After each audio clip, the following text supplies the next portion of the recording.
Onde está o dinheiro? Tudo indica que dinheiro, de facto, existe, do ponto de vista de existência. Mas o seu acesso já é outra coisa. Para muitos empreendedores, formalizar-se é entregar-se ao leão. O que nós temos em Moçambique é que as empresas são criadas, mas não sobrevivem o suficiente para gerar emprego, para dinamizar a economia. E nós temos uma porcentagem de pequenas e médias empresas, das médias empresas, não, as pequenas são muitas. Sim, Algumas porque vão morrer daqui a pouco, sim. outras porque permanecem pequenas. As médias são poucas. Quanto custa ter Zimpeto bloqueado para se passar com caminhões, para fazer abastecimento, para ir trabalhar, para ir fechar contratos? Quanto custa não poder atravessar a Estrada Nacional número 1 do centro para o sul e vice-versa? Um país tem boas estradas porque é desenvolvido ou é desenvolvido porque tem boas estradas? A pergunta é, estamos a gerar empregos? Não sei se estaria a provocar assuntos. Num contexto em que não há certeza de que o que estás a fazer vai trazer algum resultado. Então, a única forma de minimizar o risco é fazer o melhor possível. Então, é ter a excelência como seu aliado. Ou seja, a construção mais sólida e que pode ser inevitável é você tornar-se excelente naquilo que você faz. Mais cedo ou mais tarde, o mercado remunera os melhores ou remunera os excelentes. Essa mentalidade vem de onde? As condições à nossa volta não te dão alternativa. Será que é esse ambiente que relata, que faz com que os bancos tornem o dinheiro caro, ou existem outros fatores que encareçam o dinheiro?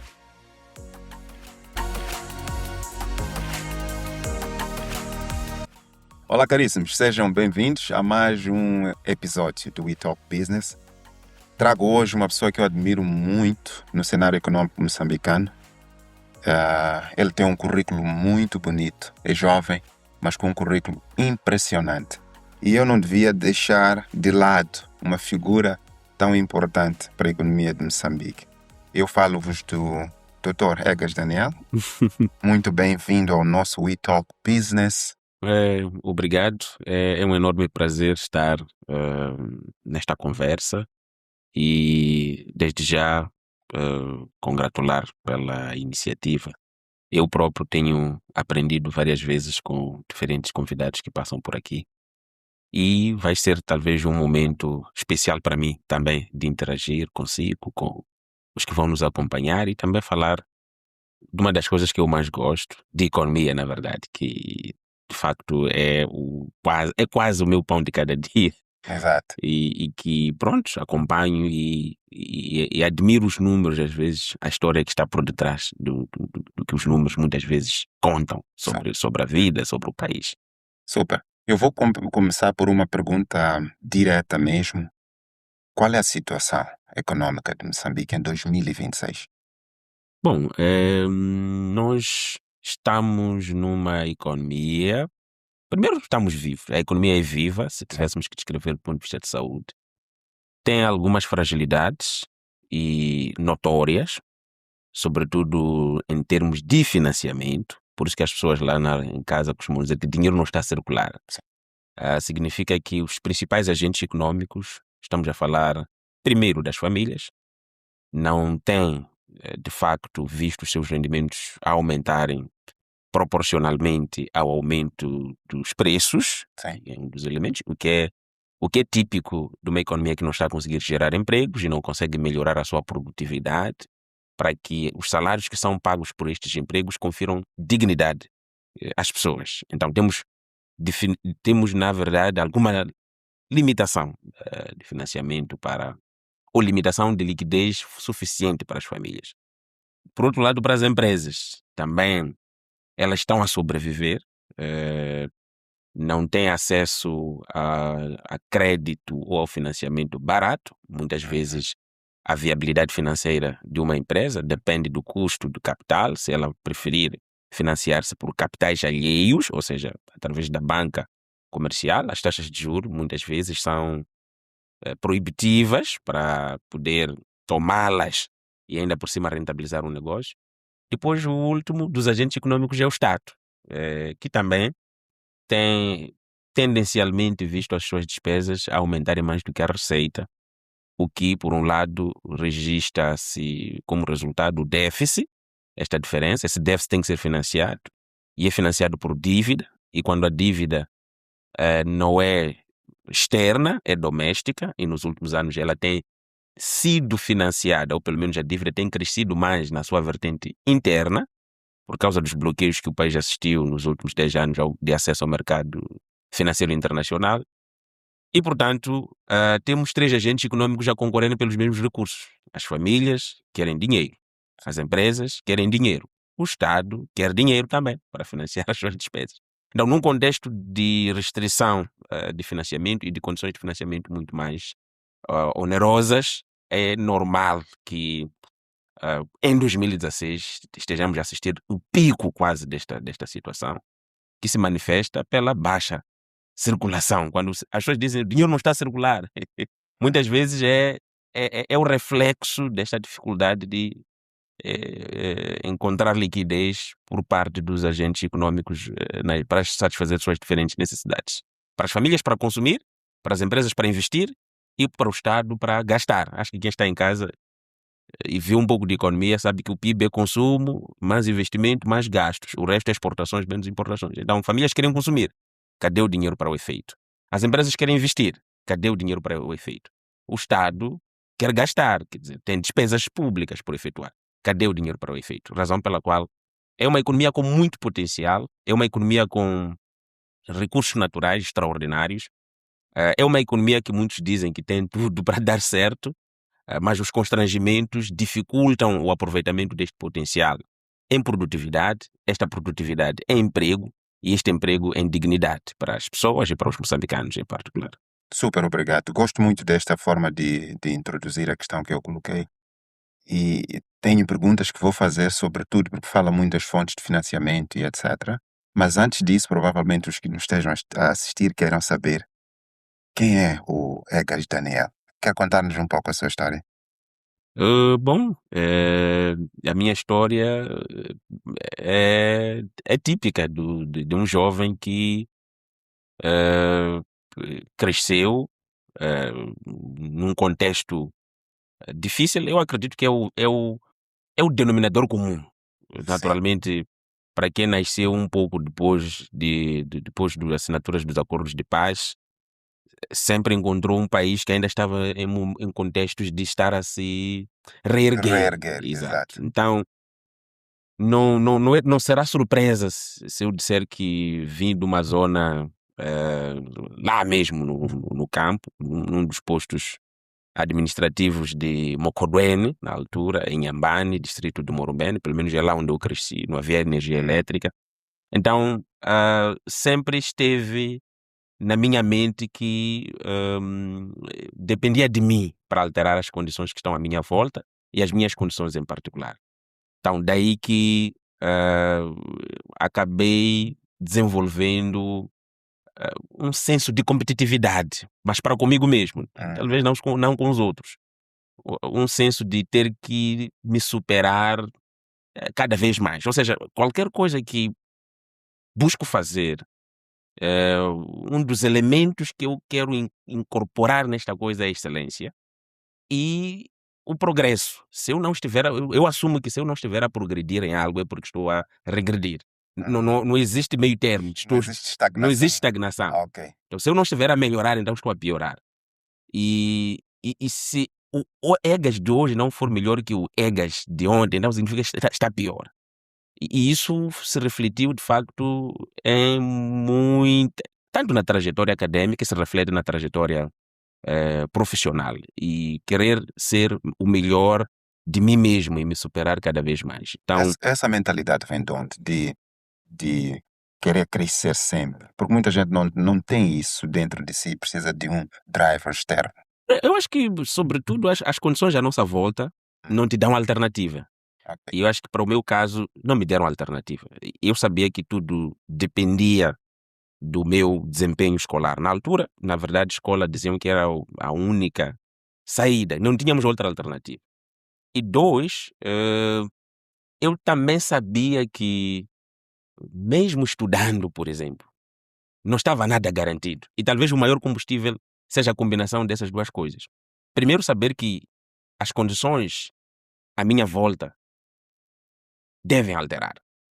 Segundo, saber que se eu for medíocre, se eu não aproveitar as oportunidades que me surgem, definitivamente estaria a desperdiçar a possibilidade de alterar a condição. Então, acho que o combustível principal, primeiro, são as condições à volta.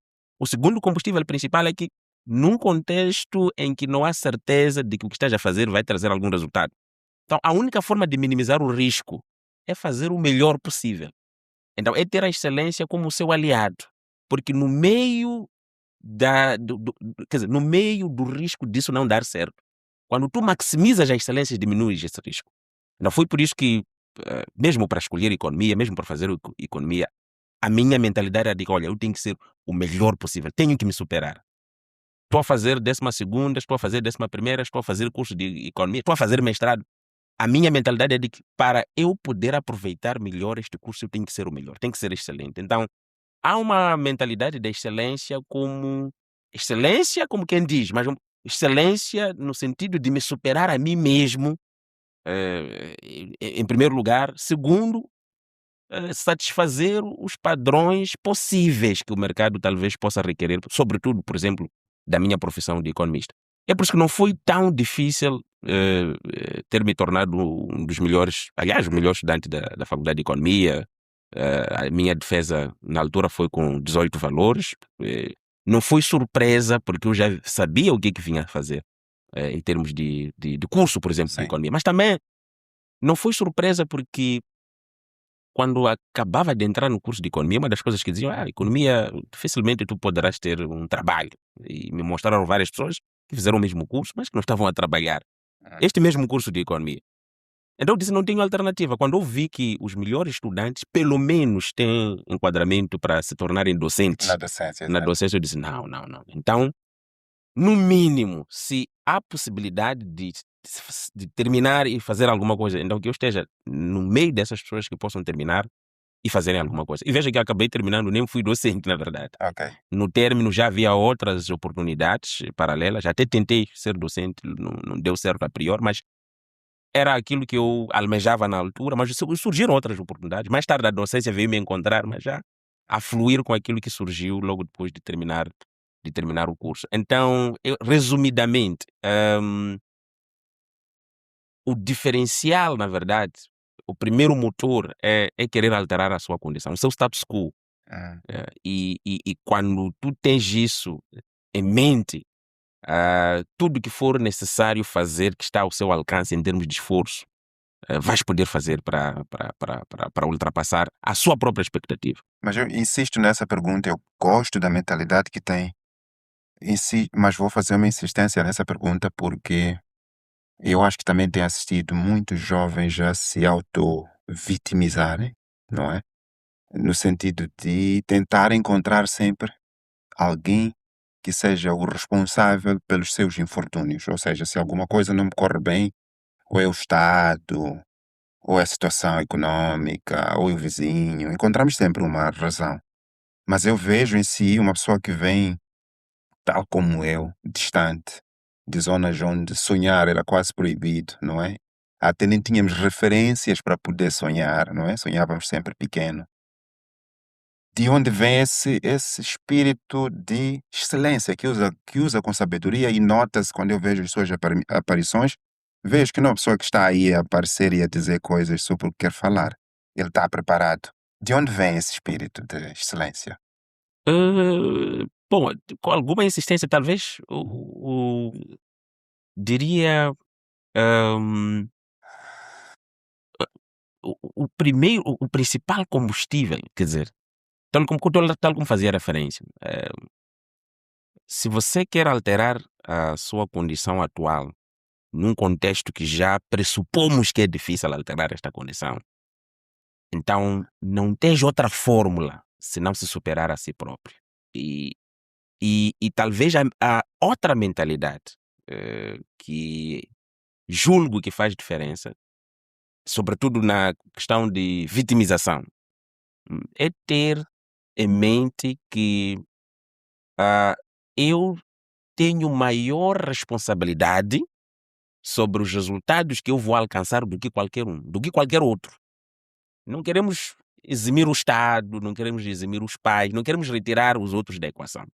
Mas se a vida fosse uma equação ou um modelo econométrico, uma equação matemática para explicar, diríamos que o resultado final é uma ponderação das suas próprias ações, mais uma ponderação do Estado, do governo, mais uma ponderação da família e tal, e outros fatores, Certo. amigos. Ok, podemos colocar tudo isso na equação, mas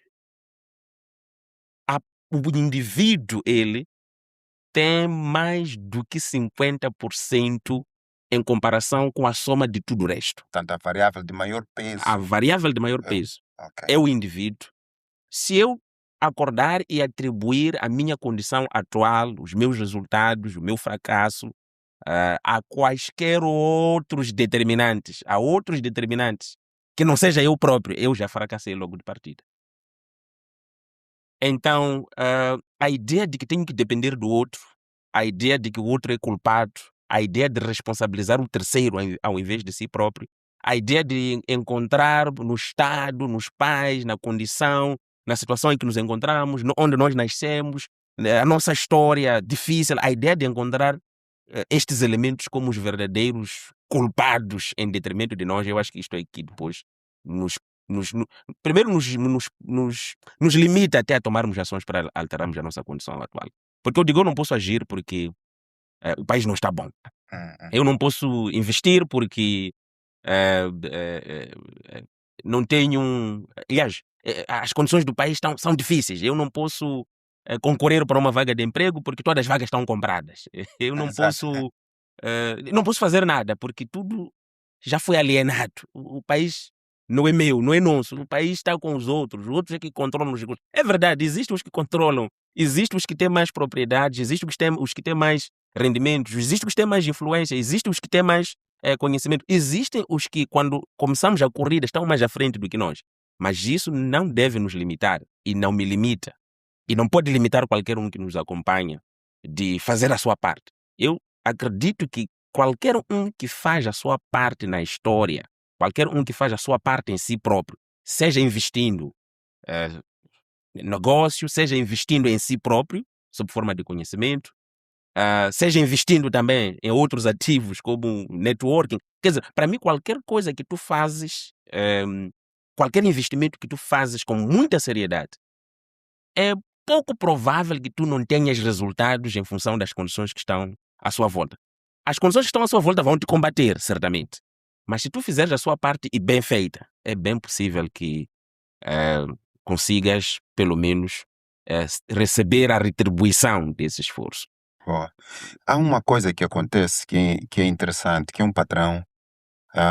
Quando nós nascemos e crescemos num ambiente de escassez, à medida que vamos crescendo e tendo algumas oportunidades, temos medo de arriscar e de fazer coisas ousadas, porque tenho estado a perceber recentemente, provavelmente a gente não quer voltar para aquela situação em que viveu no passado, que foi pesada. Exato. Então, quando a gente ganha alguma coisa, a gente segura e fica aí no sentido de não vale a pena arriscar, é melhor ficar só com isso que está melhor do que estava antes e eu não quero voltar para lá.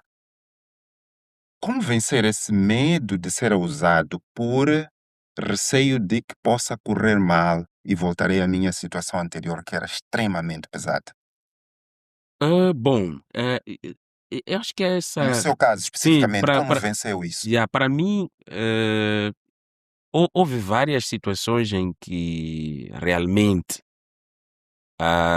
tive que deixar algo aparentemente melhor para fazer algo que, naquele contexto, tinha um menor payoff. Eu tive que arriscar. Certo. E talvez possa dar um exemplo concreto. Quando terminei o curso de economia, tive algumas propostas e uma das propostas era, de facto, ir 2 bancos, na verdade. 2 bancos comerciais, que é uma estrutura, digamos, pesada, mas os rendimentos, estágio e tal, o rendimento era melhor do que o sítio onde eu escolhi ir. Ou seja, para quem esteve numa situação extrema ou para quem queria alterar o seu status quo, cresceu numa condição que naturalmente fazia de tudo para alterá-la, seria muito fácil que a primeira oportunidade de ter melhor salário eu pudesse abraçar esta oportunidade. E naturalmente que um banco é o sonho de muitos economistas. Terminou e fui trabalhar no banco. Agora, o que eu estava a olhar, ou pelo menos o que me motivou, por exemplo, a arriscar, deixar algo seguro, como um banco, e não era qualquer banco também, e, e optar por algo inseguro na altura, de facto, porque era uma ONG nacional. Sim. Sabes, ONGs dependem de parceiros, às vezes E com aqueles contratos que podem travar a sim, qualquer podem travar a momento. qualquer momento e Yeah. tal. O que me motivou foi o potencial de crescimento. Ou seja, as decisões que nós tomamos, talvez por ser um defeito de economista, eu tomo a decisão pela projeção, não tomo a decisão Pela realização pela realização atual. atual. Sim. Ok. Então, eu tinha certeza de que indo para aquela ONG em particular, que era nacional, aliás, até nessa igreja, chama-se Grupo Moçambicano da Dívida, Sim. que é usar os meus conhecimentos em economia, pequena, com muitas poucas pessoas, uma estrutura muito pequena, mas eu sabia que estando lá, entrando lá, sobretudo pela descrição das tarefas que me foram atribuídas, e pelo tipo de coisas que ia fazer, e até pelas responsabilidades que, mesmo em comparação com o banco, teria menor remuneração, eu sabia que aí era o melhor ambiente que eu tinha para crescer. Porque ia fazer quase tudo. Na verdade, não é porque apoio falta de especialização, não, mas eu sabia que no início da minha carreira Preciso ser generalista. precisava fazer muita coisa. Precisava. Aliás, é lá onde desenvolvi a maior parte das coisas que hoje provavelmente já posso decidir melhor. Aliás, decidir melhor onde me especializar. É onde desenvolvi as habilidades que hoje o mercado, de facto, está disposto a remunerar por estas habilidades. Então, mais uma vez, não tenhamos medo de abrir mão de um retorno maior no presente, em comparação com algo que no presente até pode estar a dar menos, mas a projeção é extremamente alta. Um potencial altíssimo do futuro. Um potencial altíssimo do futuro. E veja que 5 anos depois, o mesmo banco que outrora tinha rejeitado o contrato, voltou com um contrato melhor. Digamos, mais uma vez, o rendimento mais alto do que o rendimento que já tinha aumentado no local onde tinha escolhido, no local onde estava a trabalhar na altura. Mais uma vez, a minha decisão foi olhar para a projeção. Eu estava a ver o nível especializado, onde é que eu estaria. Bom, fiz a mesma comparação, na verdade, e cheguei à mesma conclusão. Continuei, fui para esta nova organização que claro, esta nova organização era também pequena, só que era um pouquinho mais especializado para a economia. E foi lá onde, mais uma vez, desenvolvi alguma especialização para a componente da pesquisa, para a componente de análise e por aí adiante. De novo, volta mais um banco. Bom, parece que não é porque eu não gosto de bancos. Eu acho que são sítios extraordinários. E claramente são sítios para crescer. Apenas no momento em que me encontraram não estavam alinhados aos meus objetivos de crescimento. Então, mais uma vez, o retorno que traziam, ou pelo menos a proposta, era superior àquilo que eu estava a fazer naquele momento. Agora, já uma das coisas que me convenceu de que as escolhas que eu fiz de abrir mão de algo seguro por algo relativamente mais arriscado foi a tendência de que sempre que me chamavam de volta, ou sempre que vinha alguma proposta, o valor era superior àquilo que eu estava a ter naquele momento.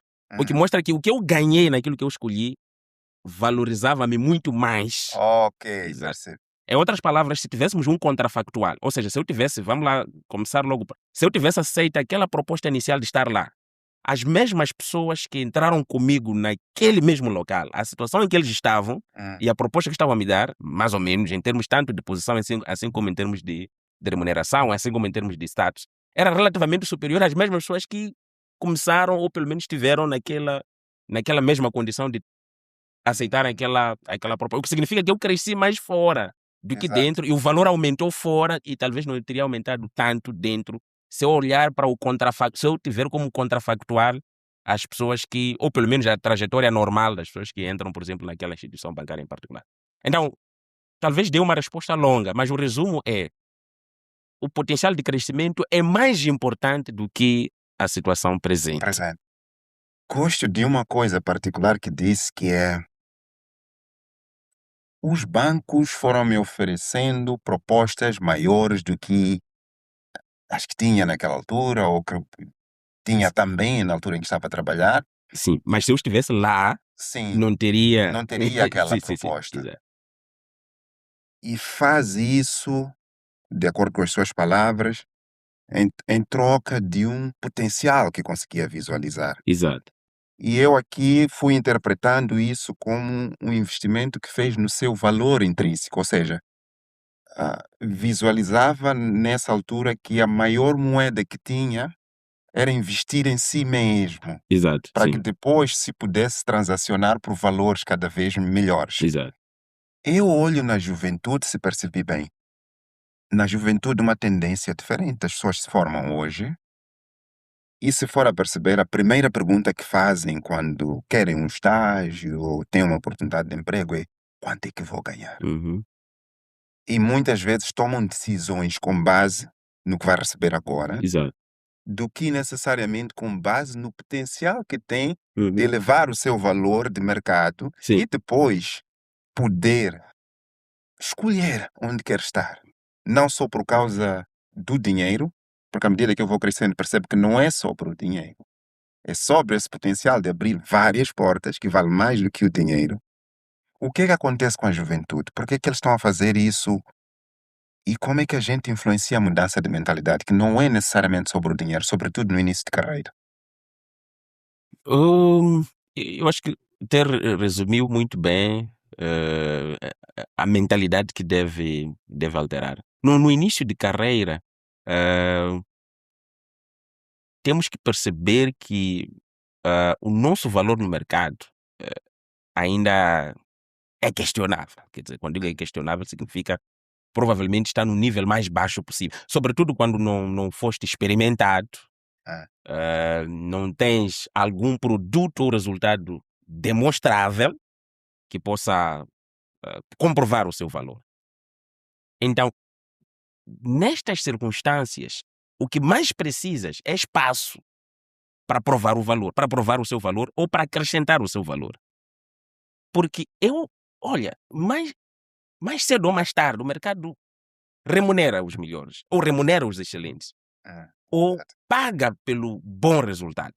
Olha, é claro, as pessoas dizem: estamos em Moçambique, aqui as coisas não funcionam bem assim.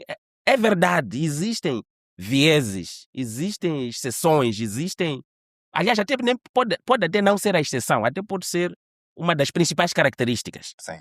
Mas o que eu tenho visto é que o mercado valoriza, de facto, competência. Valoriza, de facto. E se não for o mercado nacional, o internacional o faz, desde que esteja exposto ao mesmo. Aliás, é uma das coisas que intencionalmente também fiz. A minha escolha, por exemplo, em permanecer numa pequena organização, embora fosse nacional, era a exposição que aquela organização dar-me-ia em termos de ligações internacionais. Certo. Havia muitas viagens para fora do país, havia muita exposição para projetos internacionais, havia até muitos cursos que eles davam a nível internacional. É claro que quando escolhi nem sabia disso, mas aquilo acrescentou muito valor sobre mim, acrescentou valor sobre o relativo domínio da língua inglesa, acrescentou algum valor até sobre o currículo. Tanto que um dos aspectos que talvez contou para algumas escolhas, aliás, para algumas coisas que eu faço hoje, é por fazer referência a essa experiência internacional concreta. Então, o que estou a dizer é o seguinte, todo sítio que pode te permitir acrescentar valor no mercado, seja sob forma de treinamento, sob forma de formação, sob forma de experiência. Aquele valor pode não te ser dado em salário, mas em algum momento no futuro ele vai ser remunerado, ele vai aparecer, ele vai ser reconhecido, ele vai ser valorizado. Porque, olha, coisa boa é difícil esconder. Quando há algo que diz, só fulano pode fazer, é difícil. Olha, eu olho para casos em que está-se à procura, por exemplo, de alguém para curar uma doença. Olha, às vezes nem querem saber qual é a cor da pessoa que tem a solução. Não há alternativa. Não há alternativa. Tem que ser. Então, eu acho que é possível você cultivar, pelo menos, a meu ver, e acho que é isso que gostaria que algum dia fosse, quer dizer, chegar a um nível onde você é inevitável para determinadas soluções. Isso. Por causa do track record, por causa daquilo que você vai mostrando, vai fazendo e vai trazendo como resultados. Então, você ser inevitável para certas soluções. Só aquele médico é que pode, quando digo só aquele, é um dos poucos que pode curar enxaquecas, por exemplo. Olha, as pessoas nem vão querer saber se tem olhos azuis, tem cabelo branco. Dizer, se ele tem a solução para o meu problema, então é dele que eu preciso. É dele que eu preciso. Então, é possível nós nos tornarmos pessoas inevitáveis para o mercado. E para tal, às vezes, temos que abrir mão do imediatismo, temos que abrir mão do curto prazo, temos que abrir mão de rendimentos imediatos, altos, até porque são cada vez menores. Sim. Às vezes temos que abrir mão do conforto imediato, até para sair, para ter uma formação fora do país, quando é necessário, que é uma coisa muito desconfortável, sobretudo quando és casado, quando tens filhos. Abrir mão da sua família para ir ter uma especialização de 1 ano fora do país é muito difícil.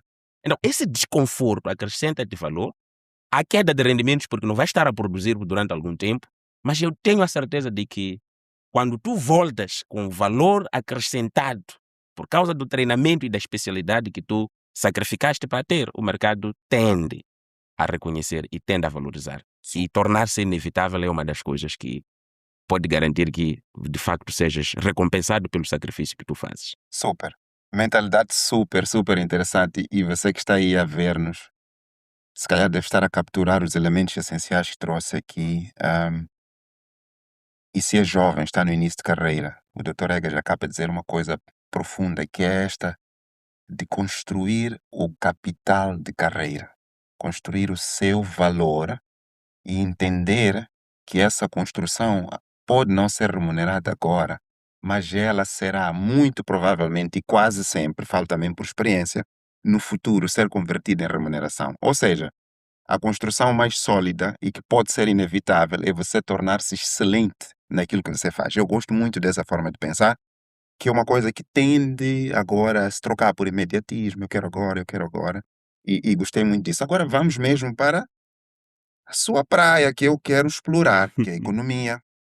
E trouxe um triângulo interessante, trouxe família, trouxe empresas e trouxe Estado.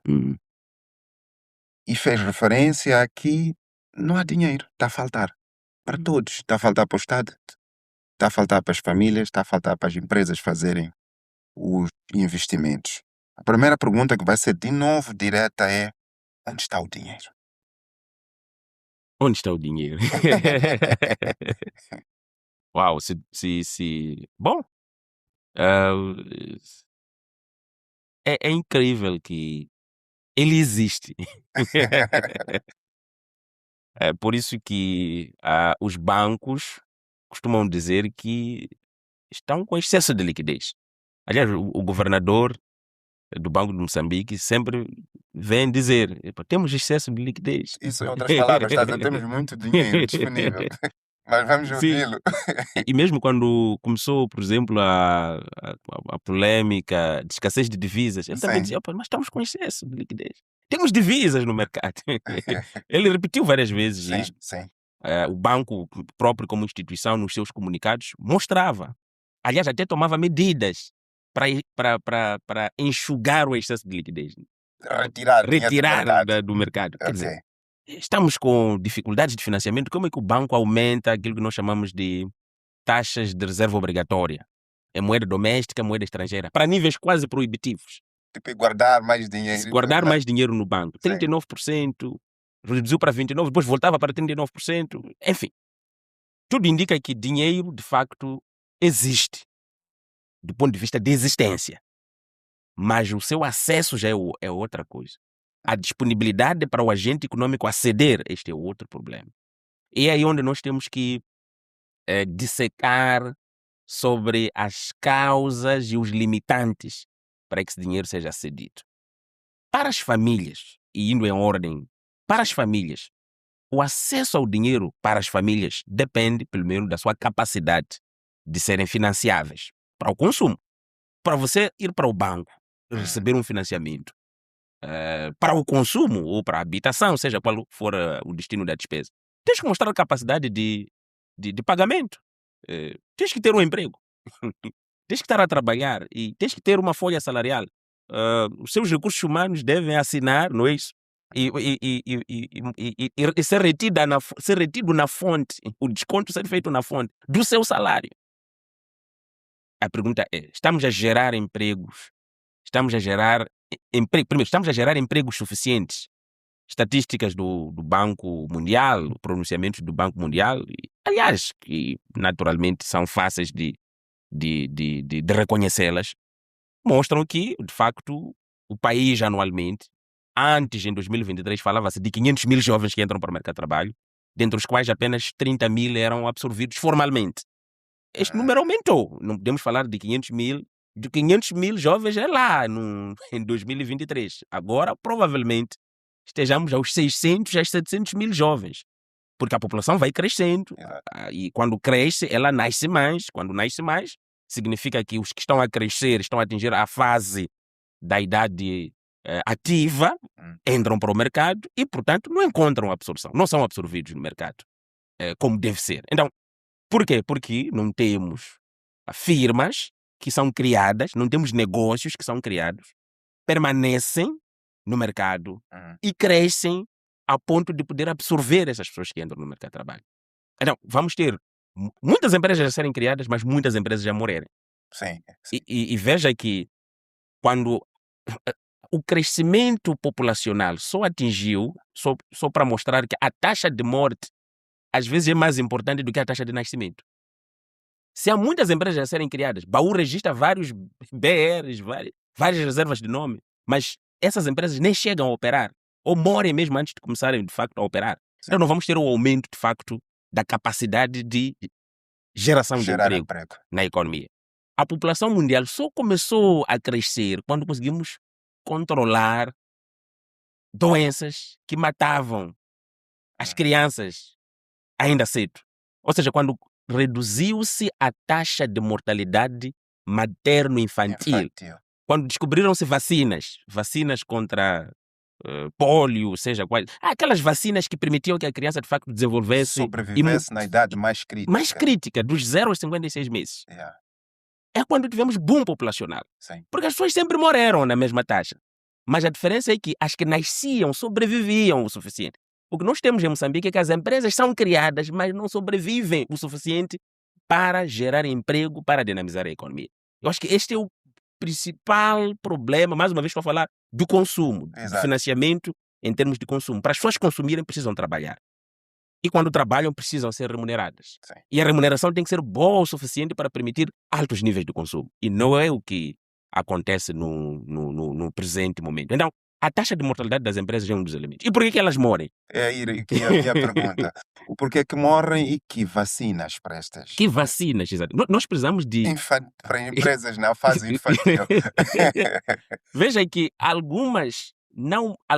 muitas delas morrem, e essas são estatísticas que o Banco Mundial produz e mostra, mas muitas delas não crescem. Simplesmente. Sim. Elas, se existem muitas que morrem, as que sobrevivem não crescem. Batem num teto e param por aí. Exato. Ficam anões. Quer dizer, se fosse uma criança, ficaria com raquitismo, problemas de crescimento. Malnutrição, desnutrição crônica, aguda. Não passa daí. Ela não tem capacidade. Uma empresa que é pequena desde que nasceu e permanece pequena, não tem perspectivas de crescimento, não alcança, não aumenta as suas vendas. Quando muito tem que resistir, ela vive para resistir à crise. O Sobrevivência. dono da empresa é um sobrevivente, mero sobrevivente. Não vai aumentar, não vai contratar mais trabalhadores, não vai empregar mais fatores de produção, Sim, porque estagnou. sim. É por isso que em Moçambique nós temos uma percentagem de pequenas e médias empresas muito das médias empresas, não as pequenas são muitas. Sim, Algumas porque vão morrer daqui a pouco, sim. outras porque permanecem pequenas. As médias são poucas. Quando as médias empresas são poucas, significa que as pequenas não estão a conseguir chegar nas Os que médias. nascem não estão a crescer. Não estão a crescer. Ok. As grandes, por sua vez, são financiadas, vêm de fora. São os tais megaprojetos. As grandes empresas Vêm prontas de fora. vêm prontas de fora com financiamento, mas não empregam muita gente. Este é outro problema. Ou seja, tens megaprojetos instalados no setor extrativo, tiram recursos naturais, exportam a bruto, não adicionam valor a nível doméstico. A quantas pessoas vão empregar? Se eu tiro areia, exporto a bruto. Se eu tiro carvão, exporto a bruto. Se eu tiro gás em pipeline, mando direto para a África do Sul, a bruto. Se eu tiro... Olha, Não uso capital humano. não uso capital Local. humano. Local, não tem como usar. E nem as empresas locais podem se beneficiar disso. Nem vão fazer parte da cadeia de valor. Porque extrair e tirar não acrescenta nenhum valor. Vendemos a um preço muito baixo porque não acrescentamos valor. A nossa produção não é complexa. É tirou e vendeu. Não há adição de valor doméstico e, portanto, não tens como criar emprego. Então, resumindo, tens um ambiente que propicia, mais uma vez, estas condições em que as empresas permanecem estagnadas e não crescem. O primeiro elemento é a infraestrutura. Significa uma empresa que, vamos lá, sobretudo, vou falar sobretudo na área da agricultura. Já que quando se fala de emprego, fala-se da agricultura como o setor que mais emprega. Sim. E depois fala-se de setor informal e, naturalmente, quando se fala de setor informal, está-se a falar também da agricultura. Da agricultura. Sim. Maioritariamente. Exato. Então, no fim, se não é viável produzir mais, porque não tenho estrada para fazer chegar o meu produto ao mercado. Então, dificilmente eu vou produzir com a mentalidade de ter rendimento e de crescimento. No fim, se eu produzo e a pessoa que vem comprar é um comerciante e logo que depois sai a minha produção, já estou aflito para vender. Então, o preço pelo qual vou vender vai ser o preço da aflição. E o preço da aflição não me permite ter dinheiro suficiente até para compensar o custo de oportunidade de mão de obra. Na economia, quando digo custo de oportunidade de mão de obra, estou a dizer, se eu estivesse a fazer outra coisa, qual é o rendimento que eu teria? Exato. Então, se eu vendo a um preço tão baixo que não compensa o rendimento que eu teria se eu estivesse a usar a minha mão de obra para fazer qualquer outra coisa, significa que este rendimento é tão baixo que não me permite, na próxima campanha, eu poder investir mais com a mentalidade de crescimento. Então, no fim, tens as infraestruturas como infraestruturas de transporte, sobretudo estradas, como um elemento que nós consideramos bens públicos tangíveis. Sim. Que limitam a capacidade de nascimento, de sobrevivência e de crescimento das empresas. Este é o primeiro elemento que nós arrumamos. O segundo elemento é a burocracia, que muitas vezes pode se traduzir pela papelada que você tem que tratar para poder operar na formalidade. É por isso que muitas empresas permanecem no informal. E às vezes permanecer no informal é a estagnação para você ser uma pequena empresa. Sim. Permanentemente. Sim. Não tem relações comerciais. Não tem relações comerciais, ninguém pode te confiar, ninguém pode confiar-te um grande negócio, um grande negócio, sim, um grande etc. contrato. Então vais ficando aí sobrevivendo informalmente daqui para lá e tal. E não tens incentivos para se formalizar.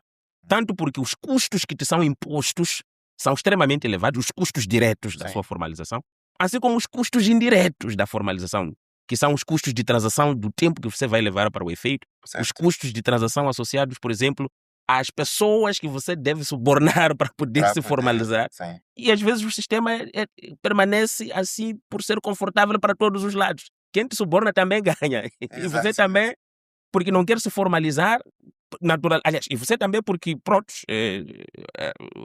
ao tentar se formalizar, vais ter que passar por este processo de ter que fazer pagamentos indevidos para...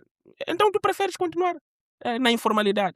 E não há incentivos também do outro lado para que esses custos administrativos, Esse ambiente este ambiente hostil hostil criado, seja. mas tem um outro lado que é, acho que eu chamaria de ah, efeitos, nem são efeitos secundários, são consequências da formalização, Sim. que é, para muitos empreendedores, Hum, formalizar-se é entregar-se ao leão, hum. que é, tu também já não respiras, né? Estão atrás Sim, de ti o tempo inteiro. sim. Isso também influencia? Sim, sim, definitivamente. E isto é que fez com que. Aliás, isto é que justifica uma das pesquisas do Banco Mundial que mostrou que, olha, 70% das empresas Hum, que tinham características e condições para se tornarem formais, quando perguntadas se preferiam formalizar. formalizar, disseram não, Prefiro ser informal. prefiro ser informal. Ou seja, estamos a dizer, pegamos 100 empresas formais Sim. e pegamos 100 empresas similares àquelas formais, em termos de número de trabalhadores, quer dizer, em termos de estrutura e tal, volume de negócios, etc. similares. E Sim. dizemos, olha, prefere formalizar-se? Não. Não, Significa, 7 em cada 10 empresas não querem. não querem formalizar-se. Não porque algumas delas não têm condições para o efeito. Simplesmente preferem permanecer na informalidade. Então, a pergunta é: como é que esta empresa, de facto, vai ser recompensada em termos de inovação? Se ela inovar, por exemplo, para atingir novos mercados, para ter o seu produto certificado, para ter o seu produto valorizado, para ter o seu produto até a ser exportado, como é que ela vai atingir esses patamares se ela prefere, pela hostilidade do ambiente, Sim. permanecer na informalidade? Então, de certa forma, é um dos elementos que depois dificulta o crescimento da economia, o crescimento das empresas, o crescimento das firmas e, portanto, a absorção da mão de obra e a criação de emprego. Então, financiamento, mais uma vez, consumo, o financiamento das famílias, é lá onde está, porque as famílias dependem de cedência dos seus fatores de produção. E um dos fatores de produção de uma família é o trabalho. E o trabalho, quando não é remunerado, primeiro, quando não existe, não há remuneração. E quando é mal remunerado, porque é informal, então não há capacidade de ir para esta economia e estimulá-la através do consumo. Ok. Eu vejo aqui pelas afirmações que faz e que gosto muito delas também, que eu posso ver as empresas como o verdadeiro motor de desenvolvimento econômico, certo? Exato. Que é, se ela cresce, ela emprega, se ela emprega mais e remunera bem, estimula o consumo. Exato. E isso pode ser o motor da economia. Exato. Entretanto, temos um ambiente que vamos considerá-lo hostil de negócios, que não permite que uma empresa infantil chegue à média. E a média, ela estagna a um determinado nível e não pode se tornar grande. Mas aqui, de novo, vejo que o problema não é necessariamente do empreendedor.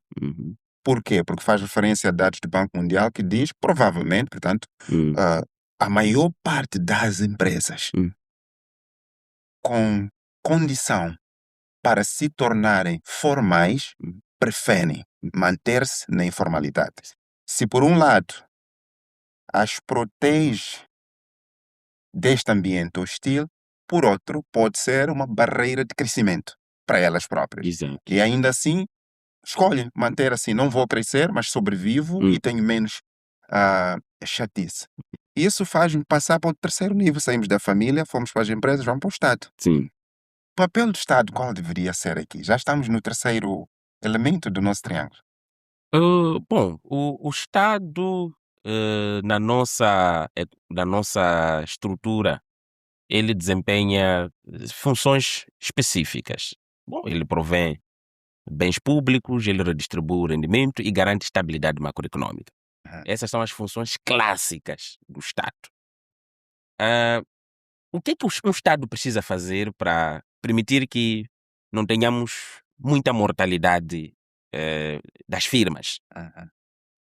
Precisa prover bens públicos essenciais para que as firmas encontrem um ambiente favorável para o seu nascimento, para a sua manutenção e para o seu crescimento. Vamos chamar de vacinas. Dessas vacinas, Exato. exato. Sim. Certo. E um destes bens públicos, e volto a fazer referência, um dos principais bens públicos são as infraestruturas rodoviárias. Bom, É o primeiro bem público. Na verdade, nas teorias de desenvolvimento discute-se o que é que vem primeiro, as infraestruturas ou o desenvolvimento. Um país tem boas estradas porque é desenvolvido ou é desenvolvido porque tem boas estradas? Excelente pergunta. Yeah. Temos várias teorias a dizer, mas uma coisa é inegável. Se você coloca uma estrada num sítio, não precisas fazer campanha, jovens, vamos empreender. Jovens construam banquinhas ao lado da estrada. Banquinhas é só uma forma de falar. Ou construam casas, montem infraestruturas. Não precisas fazer isso. As condições, quando são criadas, elas atraem tanto o empresário, tanto as famílias, para dinamizar aquela região onde nós temos uma infraestrutura de transporte em particular. Agora, naturalmente que o Estado, para fazer isso, precisa de ter um programa. Primeiro, um programa de desenvolvimento, uma política de investimento, precisa ter uma política de financiamento dessas infraestruturas todas, porque se não tiver fonte para financiar, que é o mais provável, qualquer um vai dizer que, olha, qualquer um que entenda as contas do Estado vai dizer que não, o Estado não pode, infraestruturas são muito caras, 1 quilômetro de estrada está a mais de $1 milhão. E como é que eu vou colocar estradas em todo o sítio? Como é que eu vou construir pontes? Como é que eu vou construir barragens? Como é que eu vou viabilizar o investimento privado se eu não tenho dinheiro? Aí já o papel do Estado, quando eu digo infraestruturas, vou mais longe.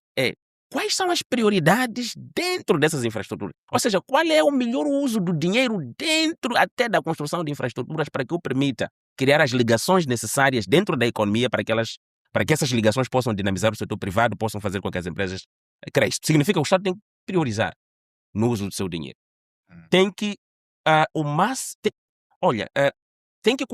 tem que ter um plano de investimento. Neste plano de investimento tem que ser alimentado por estudos geoespaciais para identificar os locais com alto potencial produtivo.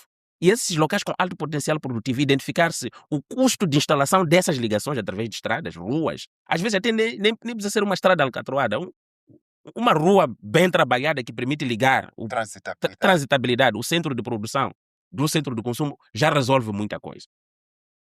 Mas para isso é preciso coordenação. É aí onde entra a tal, não sei, chamaria de vacina, ou chamaria mas aí é onde entra uma das grandes soluções para maximizar o pouco dinheiro que o Estado tem.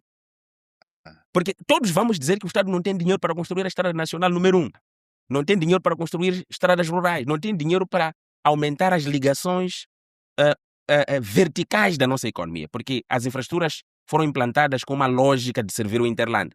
Então não temos dinheiro para fazer as tais ligações verticais que permitem que um distrito esteja ligado ao outro, que permite que uma zona de produção esteja ligada a uma zona de consumo. Aí é que está. O pouco dinheiro que existe, como é que ele pode ser melhor utilizado para paulatinamente irmos satisfazendo e quebrando, ou pelo menos irmos tapando os gaps de financiamento. É aí onde entra, de facto, a ideia de que a coordenação institucional pode minimizar os gastos excessivos que existem. Significa, se o Estado entre ele comunicar-se o suficiente, e comunicar-se o suficiente significa definir uma agenda clara sobre o que tem que ser feito nos próximos anos, do ponto de vista até de setores a desenvolver, do ponto de vista até de visão de desenvolvimento. Com as instituições alinhadas. Com as instituições totalmente alinhadas sobre o que cada um faz para a materialização desta visão. Se estamos a escolher a agricultura como a base de desenvolvimento, ou a manufatura, ou o agroprocessamento, ou a indústria, então como é que cada instituição do Estado, por exemplo, dentro desta visão faz a sua parte de forma complementar, não tentar fazer tudo. Se você não tem muito dinheiro, não pode fazer tudo. E nós temos visto o país a tentar fazer tudo. Você a não perceber, mas qual é a prioridade que nós temos de facto? Ou pelo menos a não percebermos para onde é que nós vamos. E talvez a coisa mais crítica é o dinheiro estar disperso. Quer dizer, está para tudo. Então, quando você quer fazer tudo, não está a fazer Nada nada. vai ao fim. Nada vai ao fim. E quando você tenta fazer tudo, não faz nada e não produz resultados concretos. E depois provocas uma desarticulação, porque cada um vai concorrendo pelos recursos para fazer algo que não é complementado pelo outro. Então, mais uma vez, na linha das infraestruturas, é necessário que diga, olha, Ministério da Agricultura, qual é o seu papel, ok? Se for provisão de sementes, distribuição dos meios de produção, então o faça em locais onde temos o potencial produtivo identificado. Então, e o Ministério que constrói, o Ministério que é ligado à construção de infraestruturas, estradas e tal, que construa estradas exatamente naqueles locais onde está-se a distribuir, ou está-se a formar, ou está-se a aumentar, por exemplo, o número de extensionistas para que possam, vamos lá, aumentar os níveis de produção. Então, eu não vou construir uma estrada num sítio em que não há alinhamento, por exemplo, com o local onde o Ministério da Agricultura está a investir, por exemplo. Para escoamento, Para o dos escoamento. produtos, entrada dos Sim, fatores de sim. produção e etc. E depois o Ministério de Indústria e Comércio também, o que é que faz? Agora é o Ministério da Economia. Qual é o seu papel? Quais são os mercados que ele tem que intensificar? Qual é o tipo de informação que ele tem que prover aos agricultores para que eles possam tomar as melhores decisões em termos de produção para aquela determinada campanha agrária? Qual é o preço deste produto no mercado internacional? Essas informações para alimentarem decisões mais viáveis, por exemplo. Exato. Então, é o Ministério, é o papel Baseadas em dados. e é o papel do Ministério. Depois, da mesma forma, finanças, está a financiar o quê? Será que está a financiar o suficiente esses setores para que desempenhem o seu papel nesta visão que nós queremos seguir? E finalmente, a educação, em que medida está alinhada, mais uma vez? Que tipo de conteúdos estamos a formar as pessoas para que as suas capacidades e aptidões estejam a ser desenvolvidas em alinhamento para responder a esta visão que nós temos? Então, muitas vezes, não é porque não temos recursos suficientes. Aliás, ninguém tem recursos suficientes. Mesmo os Estados Unidos, que tem um PIB muito grande, se você perguntar, o Trump tem que ir sempre lá pedir mais dinheiro. Mas o grande problema é como é que você minimiza o desperdício com a articulação. Se eu fizer algo e não termino, ou se eu fizer algo que não complementa o que o outro estou a fazer, o que o outro setor está a fazer, ambos desperdiçamos recursos. É desperdício, claro. De recursos. Não interessa se você conseguiu distribuir o número de sementes, tratores, insumos, fertilizantes suficientes. Se não deu em nada. Se não deu em nada. Ou se aquela distribuição permitiu que a produção aumentasse naquela zona. Mas o Ministério construiu estrada noutro sítio e não escoou-se aquela produção e a estrada não está sendo usada para o propósito da produção. Então, tanto a estrada quanto a distribuição de sementes foi um desperdício de recursos. Então, há um potencial muito alto de resolver o problema de infraestruturas, de investimento do Estado através, aliás, da maximização do retorno de cada centavo que o Estado usa. Há um potencial subaproveitado que está associado à articulação, coordenação e alinhamento institucional sobre a visão que o país pretende tomar. Doutor Egas, é assim, tipo, eu estou assim hipnotizado e positivamente, muito positivamente impressionado com a forma clara, não só como diz as coisas, mas como conecta pontos que parecem confusos, mas que no fundo são tão óbvios, não é? Eu estou a investir em agricultura aqui e vai haver produção. Qual é o mercado? E como chego ao mercado? Como escoar? E que isso só precisa de uma coisa chamada coordenação. Quer dizer, é tão lógico que me apareceu agora e disse, uau, isto é lógico, simplesmente lógico. E me fez pensar em coisas como é que uma estrada nacional tem um maior estádio a 10 metros. E se calhar tem um maior mercado grossista a 10 metros. Que para além de ser estrada nacional, é a entrada principal da principal capital econômica do país, que fica travada por alguns caminhões que querem virar para entrar para o mercado e outros querem sair e no dia em que há futebol, uns querem entrar e sair e há este bloqueio. E ao mesmo tempo fiquei a pensar, tem uma estrada nacional que se calhar devíamos transformar em rio, né? E colocar barcos. Diria ser mais fácil. que está bloqueada há muito tempo. Hum, Minha pergunta é: se falou de $1 milhão por quilômetro por estrada, quanto custa ter Zimpeto bloqueado para se passar? hum, Com caminhões para fazer abastecimento, para ir trabalhar, para ir fechar contratos. Quanto custa hum, não poder atravessar a Estrada Nacional número 1 do centro para o sul e vice-versa? hum. É mais barato ter aquela estrada ou seria mais barato tê-la a funcionar? Pergunta-lhe como economista. Bom, eu respondo usando o conceito mais simples da economia. O conceito mais simples. Qualquer um que faz economia, mesmo quem não faz economia, sabe o que significa custo de oportunidade. Ah, custo de oportunidade é aquilo que você perde pela escolha que faz. Hum, E este conceito, se aplicado à risca, ele altera as nossas escolhas. Ou ele nos permite fazer melhores escolhas. hum, E isso responde à sua pergunta, em parte. Porque se eu vou, por exemplo, impor, ou seja, construir algo que vai trazer um benefício, um retorno, mas o custo de oportunidade é mais alto do que aquele retorno que vai ser trazido para aquela escolha.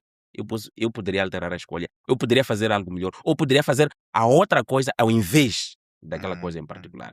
Então, o que estou a dizer é o seguinte: mesmo para construir uma estrada, escolher que estrada construir em detrimento da outra envolve também o custo de oportunidade. Eu sempre tenho que me perguntar: essa estrada que eu estou a construir, por exemplo, que liga duas cidades, não é um exemplo apenas. Sim. Essa estrada que estou a construir que liga duas cidades, que benefícios econômicos vai trazer?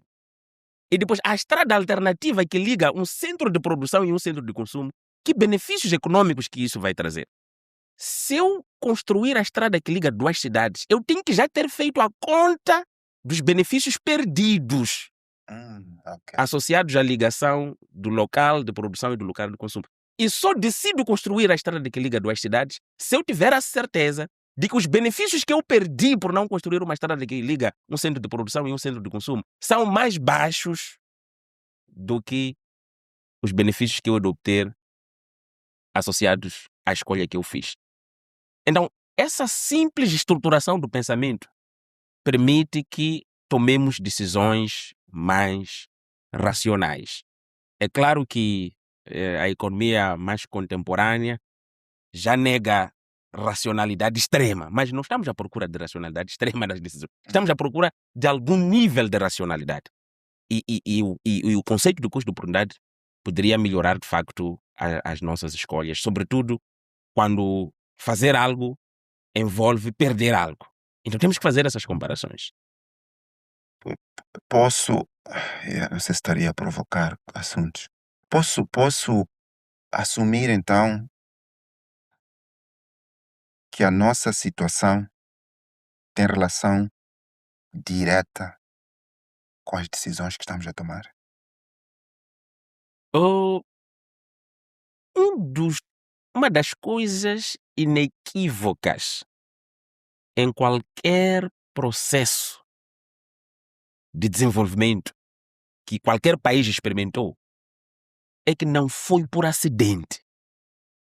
Não foi por acidente que a Coreia do Sul desenvolveu. Não foi por acidente que a Singapura desenvolveu e está onde está. Não foi por acidente que Vietnã desenvolveu e nos ultrapassou. Aliás, até tomou o nosso lugar como o maior produtor, exportador da castanha de caju. Nada é por acidente. Talvez até nem tenha sido por acidente Moçambique perder o seu lugar. O que eu quero dizer com isso? Da mesma forma que individualmente eu sou responsável em mais do que 50% dos resultados da minha trajetória profissional, é da mesma forma que um país, as decisões que ele toma perfazem provavelmente mais do que 50% da explicação associada ao local ou ao nível de desenvolvimento onde ele se encontra. Então não há como dissociar o resultado da decisão. não queremos ignorar os choques. Moçambique, de facto, teve vários choques. Sim. O nível de vulnerabilidade climática é extremo, é um dos países mais vulneráveis. O número de eventos climáticos extremos aumenta ano após ano, tanto em magnitude assim como em severidade. Quer dizer, será um vento de 100 km por hora, no próximo ano talvez seja mais. Mas o problema é que nós sabemos disso também. Significa que também existem decisões que poderiam atenuar. Eventos que já são previsíveis, E no sentido de que conhecidos. vão acontecer. No sentido de que vão acontecer. Ou seja, mesmo nos casos em que nós poderíamos atribuir a fatores culpa, externos, a sim, podíamos natureza. a natureza, A as natureza é externalidades, conhecida. sim, sim. As externalidades globais negativas, as mudanças climáticas, é que mesmo essas trajetórias são conhecidas. Essas previsões são feitas. Essas projeções são feitas. É por isso que, geralmente, costumamos dizer que até 2050 vamos atingir temperatura X, até 2100 a temperatura... Tudo isso é projetado. Mas o que é que nós fazemos com essas informações? Esta é outra história. Então, se eu não ajo, se eu não faço nada, se quiser, se eu não sei se existe, a primeira pessoa do verbo agir não ajo. É ajo, está correto mesmo. Sim, sim. Está Se correto. eu não for agir... Não, diga isso, não ajo, está tranquilo. Exatamente, se eu não ajo tendo informação, não agir também é uma decisão. Ou seja, escolher não fazer nada também é uma decisão. É também uma decisão. Escolher construir uma estrada, uma ponte, num rio que eu sei que o nível e a intensidade das chuvas tenderá a piorar nos próximos anos por causa das mudanças climáticas. E a ponte será uma pedra por dentro do rio. Então, o resultado é previsível. Então, se eu ignorar a resiliência climática nas projeções, aliás, no orçamento que eu coloco, no tipo de material que eu uso, também estou a decidir ignorar.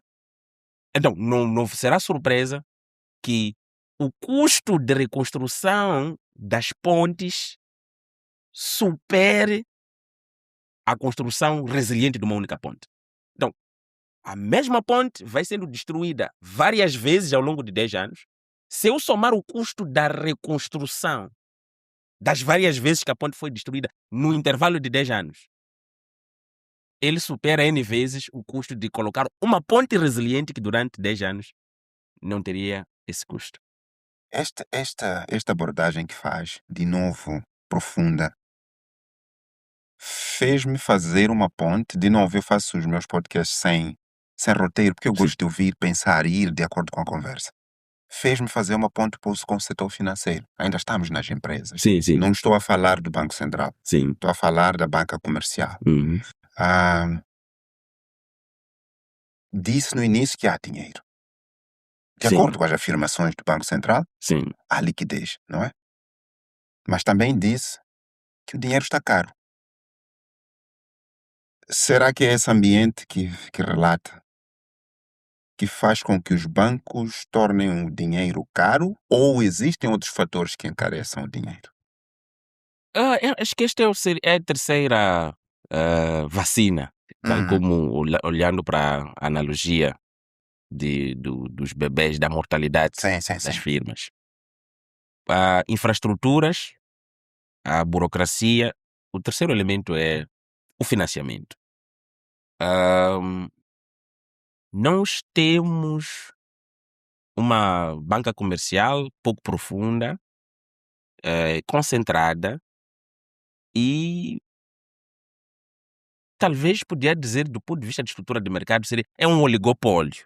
Bom, na economia, quando você tem um oligopólio, tens poucas empresas, significa que o poder de mercado concentra-se em quem vende. Portanto, poucas empresas que dominam aquele mercado. Okay. Então, elas facilmente podem fazer um conluio. Aquilo que chamamos de cartel. Cartel não é só de drogas, existe cartel. Coordenar como as coisas devem acontecer. Sim, exato. Exato. E isso influenciar as principais dinâmicas econômicas de um país e do financiamento, sobretudo, das empresas. Yeah. Então, querendo dizer que é com isso, que por mais que o Banco Central tenha boa vontade, como até mostrou ter Sim. nos últimos 24 a 36 meses, reduzindo as taxas de juros de referência. Mas a pergunta é, essas taxas de juros são referência para quem? Quem usa aquelas taxas de juros como referência para definir a taxa de empréstimo?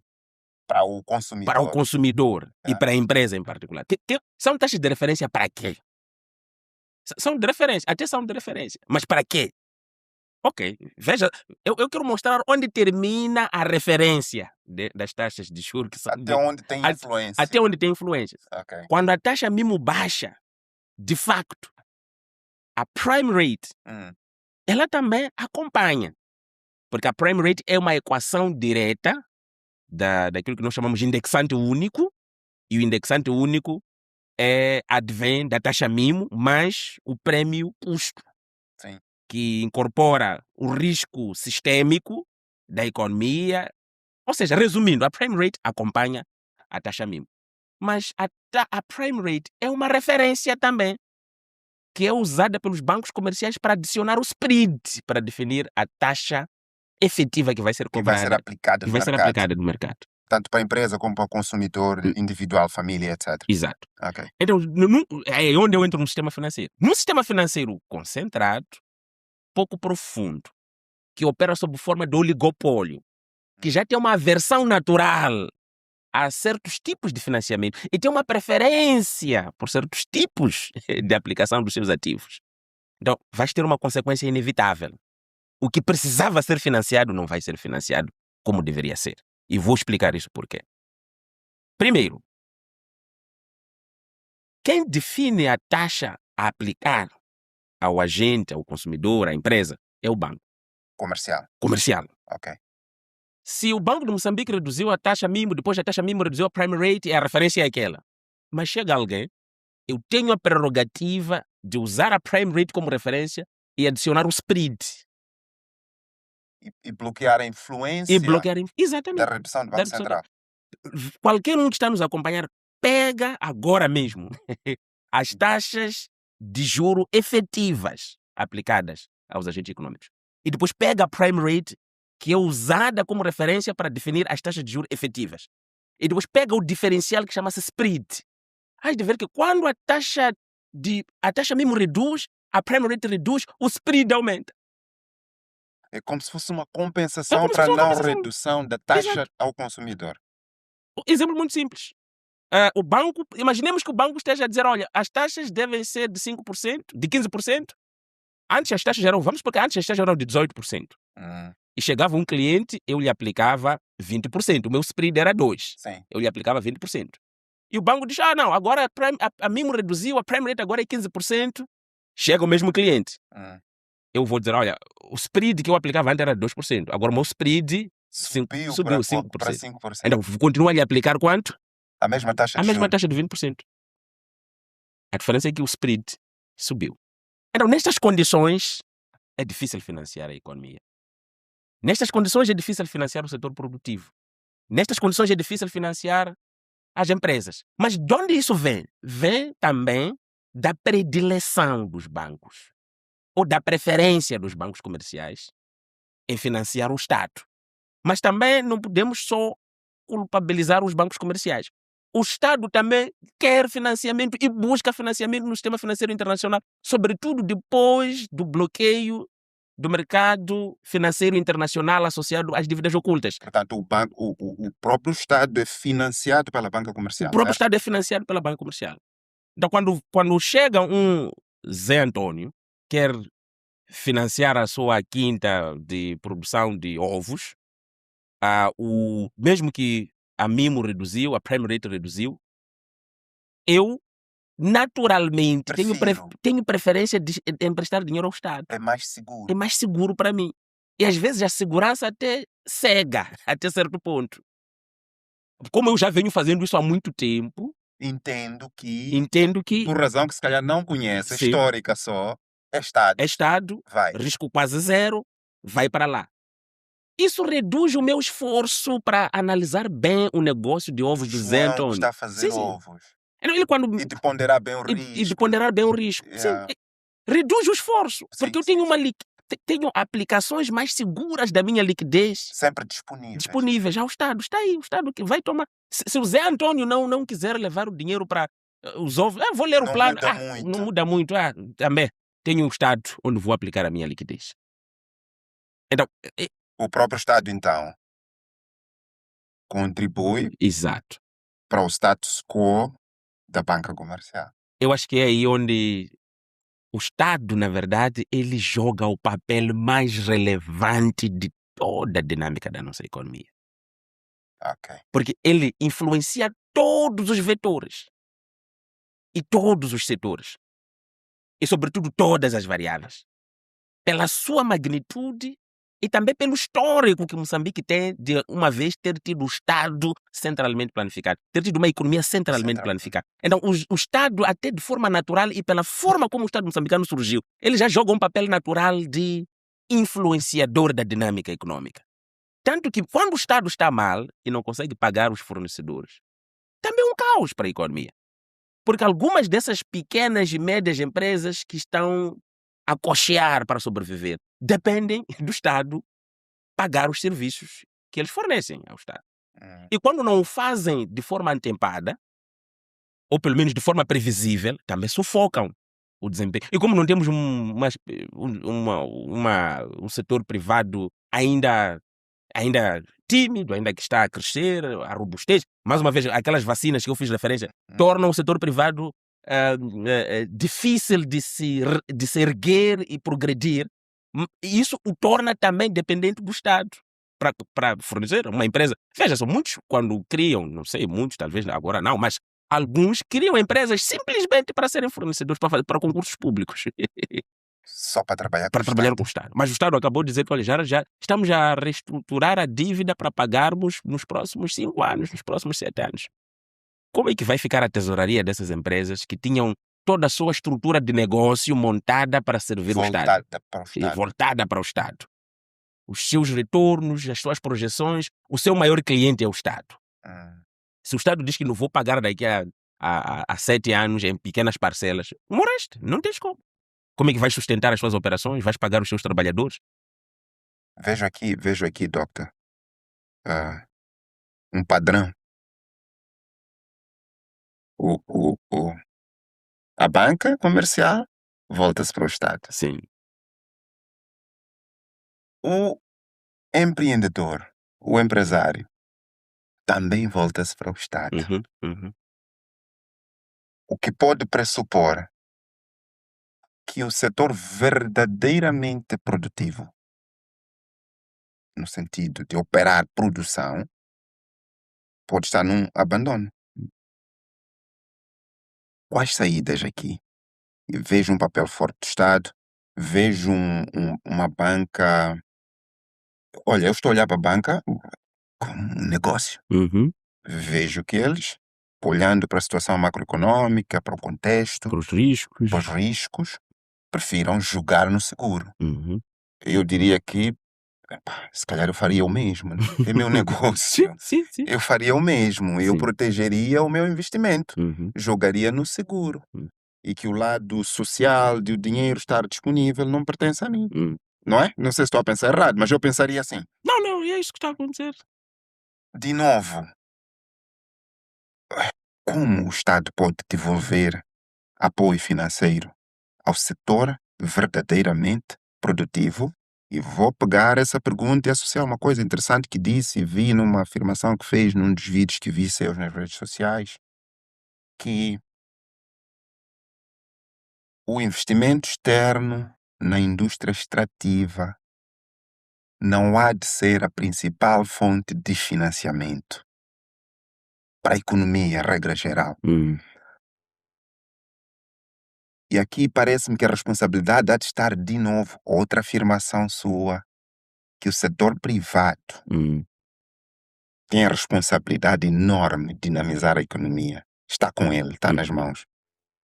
Então, temos, por um lado, as multinacionais, o setor extrativo, que tem uma forma própria de atuar e que não vai influenciar as grandes massas.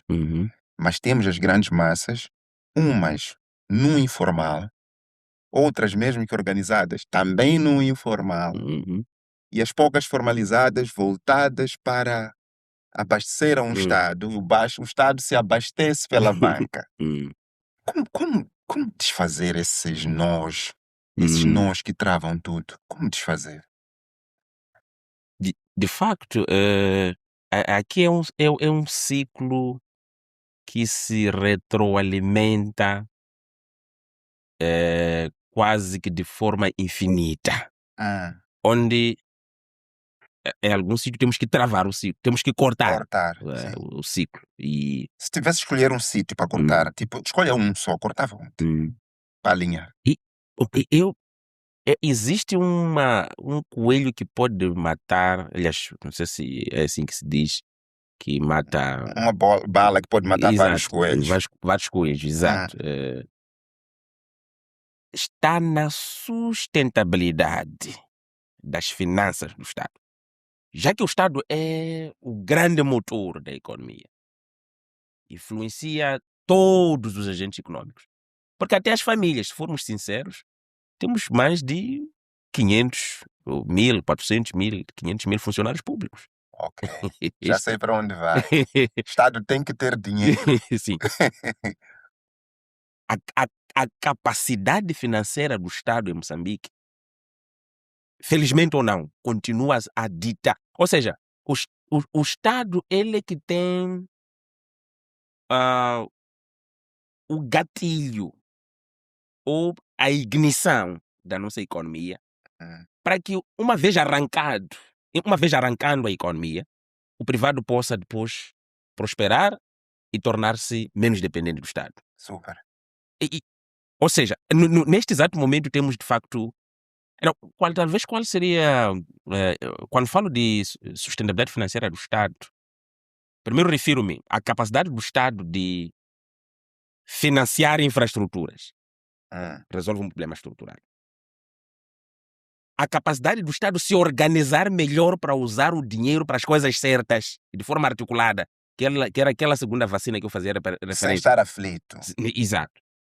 Também Resolver. resolve uma parte da economia. Mas, mais uma vez, é o uso do dinheiro. O dinheiro ainda está no centro de tudo. Terceiro, a capacidade do Estado reduzir a necessidade constante de ir disputar dinheiro com as empresas na banca comercial. Também é outro vetor importante. Porque a partir do momento que o Estado não é a alternativa primária para a aplicação dos ativos dos bancos comerciais, eles vão sentar em cima dos ativos. Olha, é como você Vão começar a inovar. Sim. Vão começar a. Você está com tomate e Tem que vender. o seu cliente É verdade. que levava tomate cru Já não está. já não está. Já estás a te ver a processar parte do tomate. Sim. Formar lá para encontrar um jeito. Sim. É isso. Ou seja, se o Estado reduzir a sua necessidade de se financiar disputando recursos com o privado, os bancos não vão sentar por cima da liquidez, porque vão ter perdas. Lembra daquele Zé Antônio que vinha com um plano de negócio de ovos? Exato. Eu disse, mas basta ver qualquer erro. Parece que aqui escreveu ovos, quer dizer, escreveu ovos com Z. Com Z. Esse plano não serve. Estado, está aí a liquidez. Ele faz, parece que Zé Antônio, volta lá, lembra que vieste uma vez, há um plano que trouxeste, parece que volta lá, temos dinheiro. Yeah. Mas se isso não acontecer por ação do Estado, vai acontecer como consequência natural do aperto do Estado. A médio e longo prazo isso é inevitável. Ou seja, o Estado já não há de ser o cliente confiável da banca. Exato. Ou seja, se não for por bem, exato. o Estado conseguiu se resolver, já tem dinheiro. há de ser por mal, porque eles vão dizer, olha, o dinheiro não está a Sim, voltar, e sim, nós vamos morrer, não sim, dá mais. é isso. Então, na mesma, a médio e longo prazo, essa situação pode levar para o mesmo fim. O problema é que o fim forçado talvez não seja o melhor, o mais Sim, não é o desejável. melhor Não é o cenário. melhor cenário. Yeah. Mas talvez isso seja bom para os bancos comerciais começarem a ver alternativas de financiar esta economia. Porque para eles, o Estado já está a atingir o limite. Os funcionários públicos era a galinha dos ovos do ouro Sim, sim, dos E bancos. agora me pergunto, há funcionário com capacidade? É isso. Antes, o Estado era a galinha dos ovos Sim, de sim, ouro. sim. Agora o Estado está a falhar Está a falhar muito. em termos de pagamento de alguns Está a falhar. bilhetes de obrigações de tesouro. A confiança está sendo perdida. O Estado já não era aquele agente imaculado, sem nenhum risco, que você dava dinheiro e tinha certeza que ia te devolver a taxa de juros acordada. Agora o Estado está a refinanciar as obrigações de tesouro. Está a substituir bilhetes por obrigações. Às vezes bilhetes por outros bilhetes. Às vezes está a passar para o exercício econômico subsequente. Portanto, vai falhar a confiança internamente Vai também. vai falhar a confiança interna da banca comercial. Então, a partir daí, a banca vai ser obrigada a ter que inovar em termos de como utilizar esta liquidez excessiva. Agora, para não assustarmos nem as pessoas, vou-lhe explorar como economista. Saídas. Veja o que aqui. Quais são as saídas para o financiamento do Estado? Bom, primeiro, ah, ah, temos as receitas Hum. domésticas, Mas muitos estão no informal. mas muitos estão no informal. Há aquela tese de que, às vezes, tens que sacrificar um pouco, tens que apertar o cinto. Hoje, por causa de ganhos futuros. Sim. Eu até poderia dizer a narrativa que muitos dizem, de que não, temos que reduzir as regalias, Sim. temos que cortar as gorduras. Eu concordo. Apesar de não ser tanta coisa assim, O acho. problema é esse. Não é muito dinheiro Não é isso. muito No fundo, eu quando ouço essas discussões, digo assim, olha, vocês têm razão. Sim, Estes nossos chefes e líderes podem receber menos. sim, Mas, sinceramente falando, esse dinheiro não muda grande coisa na sim, nossa economia. sim. Eu também sempre vi isso, ainda bem que estou a ouvir tu, Sim, sim, economista, sim, sim. e nunca tive coragem de falar publicamente. Hoje estou a aproveitar a janela. Sim, sim. Olha, as despesas, vamos lá. O problema é que nós falamos, e é normal, falamos na emoção e realmente dói, por exemplo, uma frota de carros e você não tem nada para comer. A primeira Exato, coisa sim, vai dizer sim. que se eu não tenho É comida, aquele carro é ali. aquele carro com vários seguranças que está a desviar. Mas onde há maiores perdas para o Estado não é necessariamente nas despesas de representação. Não é necessariamente nas regalias. Não estou a favor de regalias. Não, E, eu não. acho que entenderam. Zé, Não está a é melhor. defender, É que alguém pode cortar. está a trazer a lógica. Pode cortar essa parte. O Sim, Egas olha. diz que é para regalia. Vamos mandar assistir todo o podcast. Porque as pessoas não assistem tudo. Exato. Podem Cortar recortar só aquela e está a parte. dizer pá. que não foi isso. Está a favor de regalias. Yeah, não é Economistas isso. a favor de regalias. Ok, de qualquer forma, o que estou a dizer é que as despesas de representação não perfazem nem sequer cerca de 1% do orçamento do Estado. Exato. Em outras palavras, estamos a dizer que mesmo cortando todas as despesas de representação, na verdade é um tipo de, vamos lá, é a forma mais objetiva de fazer o rastreio das regalias, né?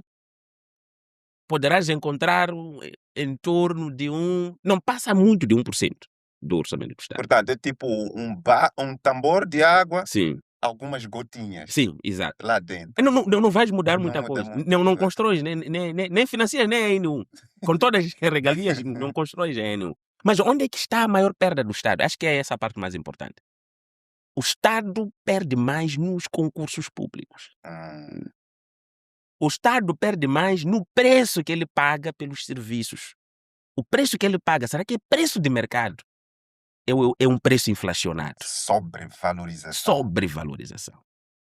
O Estado perde mais, muitas vezes, na falta de transparência destes concursos públicos, ou pelo menos na forma como como o dinheiro público é utilizado e o retorno que ele gera para a economia. Portanto, resumiria em a forma como o dinheiro está a ser usado Sim. para ser aplicado Uhum. em serviços do Estado públicos, não Exato, é? exato. Bens e serviços públicos, Exato, certo? exato. Pronto.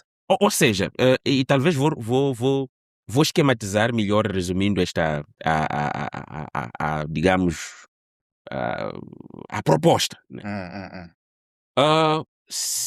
Em média, países em desenvolvimento com níveis de corrupção comparáveis a Moçambique, segundo estudos internacionais, perdem cerca de 30%.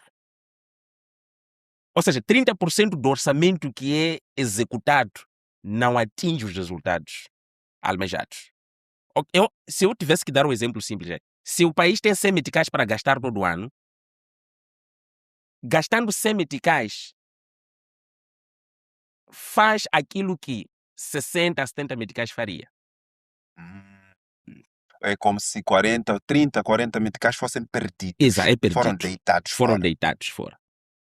A cada 100 meticais, 40 foi Sim, embora. Por quê? Porque, por um lado, a água que eu compro a 20, 25 meticais, o Estado não compra a mesmo preço.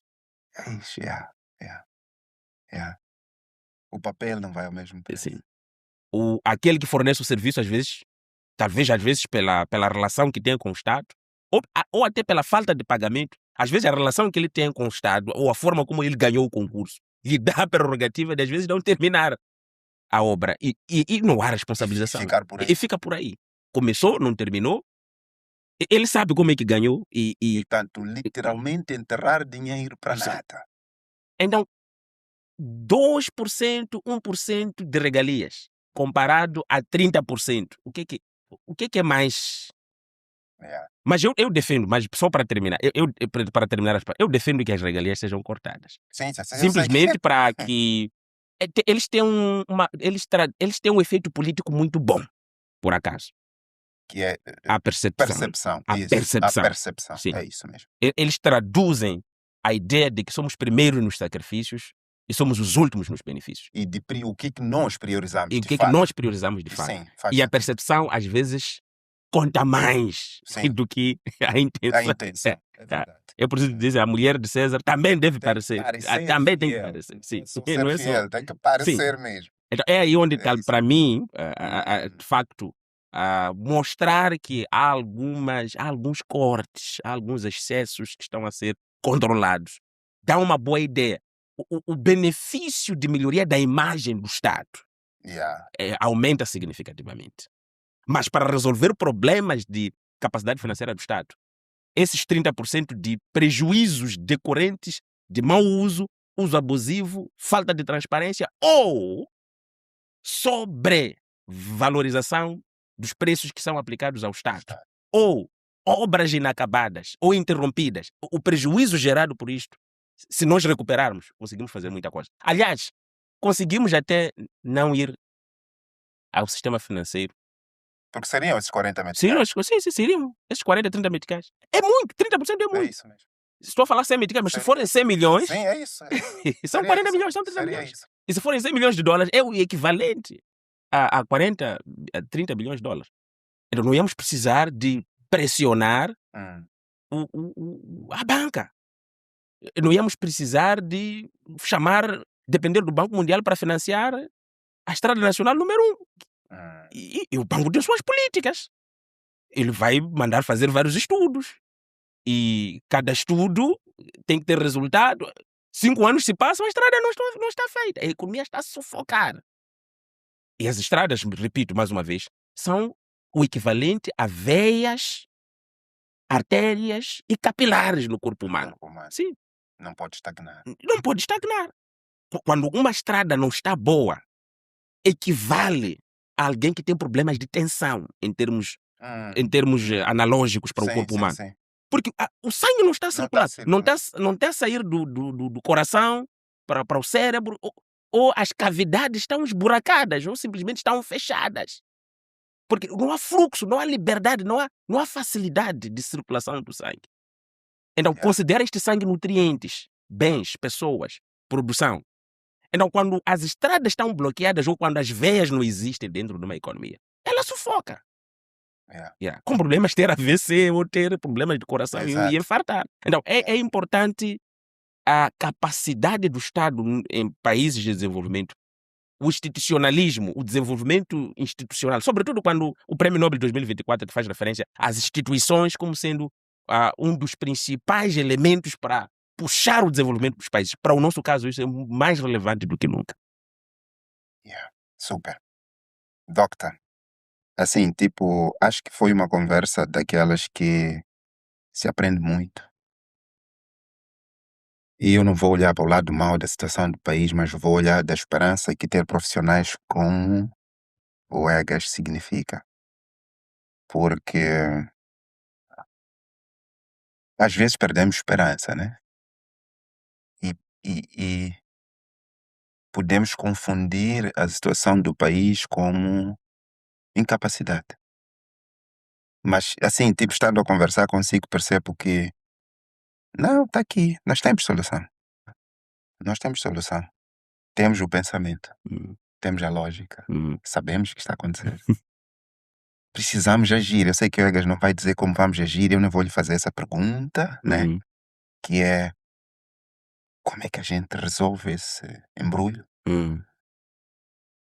Mas a pergunta que eu hei de fazer para ser a última é como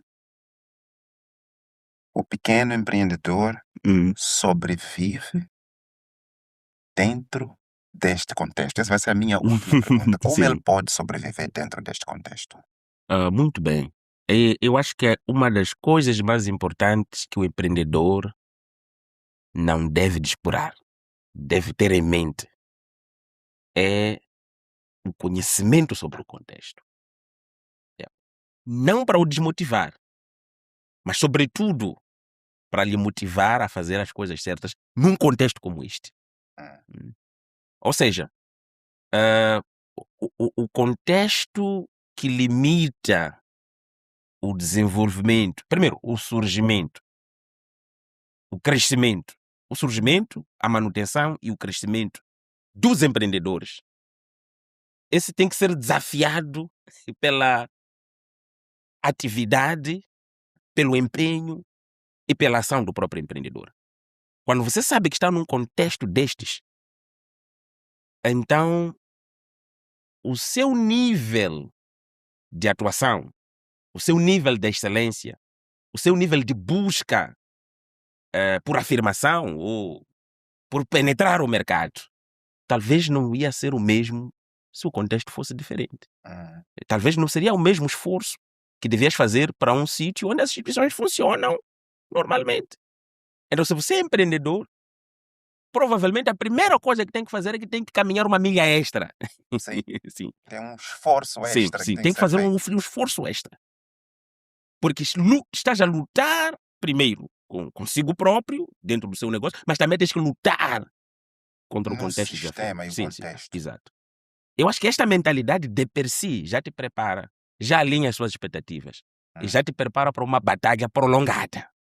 hum, Já sabes que para cada passo, para cada escada que vais dar, o seu concorrente principal não é apenas o concorrente, aquele que vende o mesmo produto que o seu, mas também o contexto que luta contra si. Então é importante você se preparar para este contexto. E acho que a melhor forma de se preparar não é apenas com conhecimento, eh, mas também, aliás, é com conhecimento, com dados, com preparação própria. hum, Yeah. Claramente, a experiência, buscar experiência. Eu acredito que sim. o seu podcast é uma das plataformas de preparo dos empreendedores para o efeito. Super. Porque há a exposição de várias experiências, a exposição do contexto econômico, a exposição de experiências individuais de sucesso. Então, a conjugação desta toda a informação nos prepara melhor para nós sabermos lidar com as adversidades que o contexto nos impõe. Super. Super obrigado, doutor Egas. Eu vou certamente convidá-lo mais uma vez. Este podcast vamos considerá-lo primeira parte. Ah, este seria um podcast de 3 horas. Eu adiei, agora atrasei uma sessão que tenho Uhum. com os empreendedores que estão num programa conosco, Sim. Business Challenge, e vamos ter uma aula daqui a pouco, mas eu quero continuar essa conversa.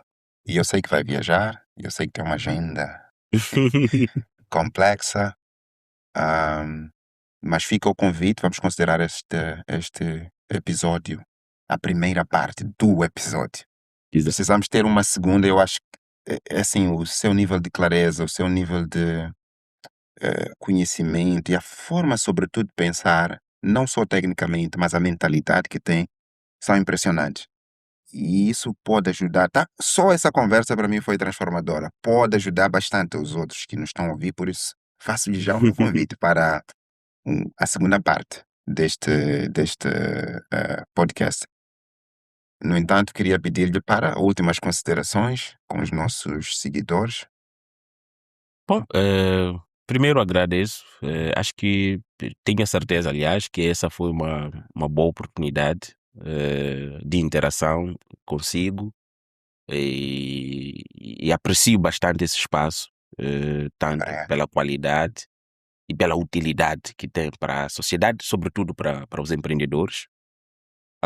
E também mostro disponibilidade, de facto, para a Obrigado. segunda parte. Obrigado. Exploramos muito a componente econômica assente no Estado. Existem outras componentes complementares importantes para entender melhor o contexto e até se preparar como um empreendedor, qualquer um como empreendedor, como empresário, para interpretar esse contexto, ter o outlook da economia, dos setores Exato. e como, de facto, pelo menos do ponto de vista macro, é possível navegar. Então, total disposição para a segunda Super, parte. obrigado. E agradeço mais uma vez pelo convite, congratulo-lhe pelo espaço. E para mim é um prazer, de facto, ter participado e estou ansioso pela próxima oportunidade. Super, super obrigado, Dr. Egas Daniel. Foi um podcast para mim bastante profundo, pessoalmente. De novo, viu, eu não segui o roteiro, eu segui o teu raciocínio e de veras surpreendido com não é o potencial, é com esta excelência que tem no que diz, no que faz, no que mostra. E isto, para mim, se resume em uma só palavra, que é esperança. Só. E queria agradecê-lo muito por ter estado aqui conosco e agradecê-lo também por já ter aceito o convite para a segunda parte deste podcast. E assim que esteve aí conosco a acompanhar este episódio do We Talk Business, eu e o Dr. Egas estivemos aqui a conversar, sem filtros, nos deixamos levar pelo calor da conversa. Se dissemos alguma coisa que não foi bonita para alguém, lembrem-se, não foi intencional, tentamos conversar naturalmente. E nossa intenção é contribuir, nossa intenção foi passar sobretudo para a juventude uma visão do que tem estado a ser a situação macroeconômica, os desafios que temos, o que é que justifica o que é que está a acontecer, mas sobretudo vamos devolver de novo o que disse o Dr. Egas no início, que é a responsabilidade é sempre nossa e mais de 50% dos resultados que vamos alcançar tem a ver conosco, com as nossas decisões, e temos que assumir essa responsabilidade, apesar das externalidades. Foi muito bom ter estado consigo. Siga-nos para mais e, como sempre, até já.